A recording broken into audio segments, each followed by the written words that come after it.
และในโอกาสที่เข้าร่วมกองประชุมใหญ่ผู้แทนทั่วประเทศครั้งที่ 12 ของพรรคประชาชนปฏิวัติลาวเลขาคณะพรรคฐานพร้อมในการห้องหมอมิตรภาพก็ได้แสดงความรู้สึกและมีความภาคภูมิใจ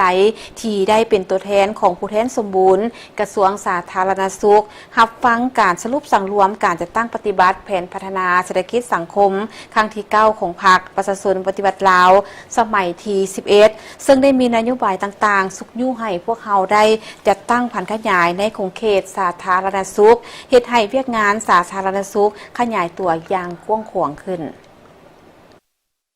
ไปผันขยายให้เป็นอันละเอียดโดยเฉพาะกระแมนอยู่ในห้องหมอมิตรภาพสหายดร.สอนไซราชวงศ์กรรมการคณะพรรคกระทรวงเลขาคณะพรรคหักฐานผู้อำนวยการห้องหมอมิตรภาพผู้แทนสมบูรณ์กระทรวงสาธารณสุขมีความภาคภูมิใจหลายที่ได้เป็นเกียรติต่างหน้าให้แก่บรรดาสหายสมาชิกภายในกระทรวงสาธารณสุขเข้าร่วมกองประชุมใหญ่ผู้แทนทั่วประเทศครั้งที่ 12 ของพรรคประชาชนปฏิวัติลาว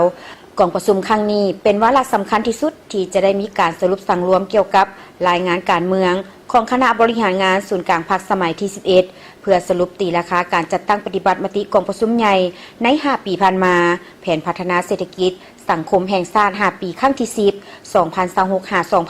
2026-2030 เพื่อเป็นการสร้างบาทก้าวบุกทะลุในการพัฒนาประเทศชาติได้มีนโยบายต่างๆสุกยู่ให้ได้จัดตั้งผันขยายในของเขตสาธารณสุขเฮ็ดให้เวียกงานสาธารณสุขขยายกว้างขวางขึ้นประชาชนลาวบรรดาเผ่าเข้าถึงการบริการอย่างทั่วถึงพร้อมทั้งเล็งใส่การป้องกันและส่งเสริมสุขภาพให้แข็งแรงในระยะการจัดตั้งปฏิบัติมติ 11 ของพรรคประชาชนปฏิวัติลาวนี้ในของเขตสาธารณสุขโดยเฉพาะแม่นห้องหมอมิตรภาพได้เอาใจใส่ในการปฏิบัติแผนยุทธศาสตร์พัฒนาสาธารณสุขโดยเฉพาะแม่นบรรดานโยบายต่างๆที่กระทรวงสาธารณสุขได้วางออกก็คือบรรดาตัวซี่วัดที่สภาหับหองเป็นต้นว่าเวียกงานหาดี1พอใจและตัวซี่วัดการปรับปรุงยกระดับคุณภาพของพ่อแม่ประชาชนให้หลายขึ้นและสร้างความเชื่อมั่น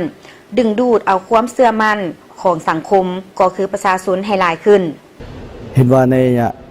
การจัดตั้งปฏิบัติมติ11ของพรรคประชาชนปฏิวัติลาวนี้ในของเขตสาธารณสุขโดยเฉพาะกระแมนห้องหมอมิตรภาพได้เอาใจใส่ในการปฏิบัติตามแผนยุทธศาสตร์พัฒนาของสาธารณสุขโดยเฉพาะแม่นบรรดานโยบายต่างๆที่กระทรวงสาธารณสุขได้วางออกก็คือบรรดาตัวซี่วัดของซีสภาหับห้องเป็นต้นว่าเวียกงาน5 ดี 1พอใจและก็ตัวชี้วัดในการปรับปรุงยกสูงคุณภาพของพ่อแม่ประชาชนให้หลายขึ้นและสร้างความเชื่อมั่นดึงดูดเอาความเชื่อมั่นของสังคมก็คือพ่อแม่ประชาชนให้หลายขึ้นภายหลังสำเร็จกองประชุมใหญ่ครั้งที่ 12 ของพรรคประชาชนปฏิวัติลาวคณะพรรคห้องหมอมิตรภาพจะจัดตั้งปฏิบัติผันขยายนำเอามติกองประชุมใหญ่ครั้งที่ 12 ให้เป็นอันละเอียดโดยเฉพาะกอแมนอยู่ในห้องหมอมิตรภาพให้ทั่วถึงถูกกลุ่มเป้าหมายและมีการพัฒนาให้หลายขึ้น